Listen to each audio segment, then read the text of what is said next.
1946 সালে একটা ভয়ঙ্কর আয়না ছিল, যার ভিতরে বন্দি ছিল এক ভয়ঙ্কর অশুভ আত্মা।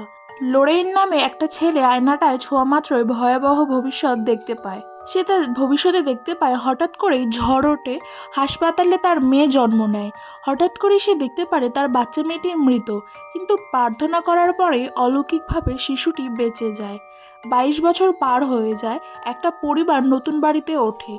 সেই একই অভিশপ্ত আয়নাটা আবার ফিরে আসে। আয়নাটা আসতেই শুরু হয় ভয়ঙ্কর ঘটনা। হঠাৎ করে একদিন বাতি নিভে যায় আর ওপর থেকে ছাদটা ভেঙে পড়ে। ঠিক তারপরেই একটা মেয়ে আয়নার কাচের মধ্যে বমি করে ফেলে। তখন লোরেন বুঝে যায় যে এই অশুভ শক্তির আসল টার্গেট তার মেয়ে জুডির ওপরে। তখনই ঠিক হঠাৎ করে অ্যাড হার্ট অ্যাটাক করে পড়ে যায়। সবকিছু প্রায় শেষ হয়ে আসছিল। ঠিক তখনই লোরেন ভয় না পেয়ে প্রার্থনা শুরু করে। ভয় থেকেই শক্তি পায় দানব। ভয় শেষ হতেই সে দুর্বল হয়ে যায়। অবশেষে আয়নাটা বন্দি করা হয়, কিন্তু প্রশ্ন একটাই, এই অশুভ শক্তি কি সত্যিই শেষ?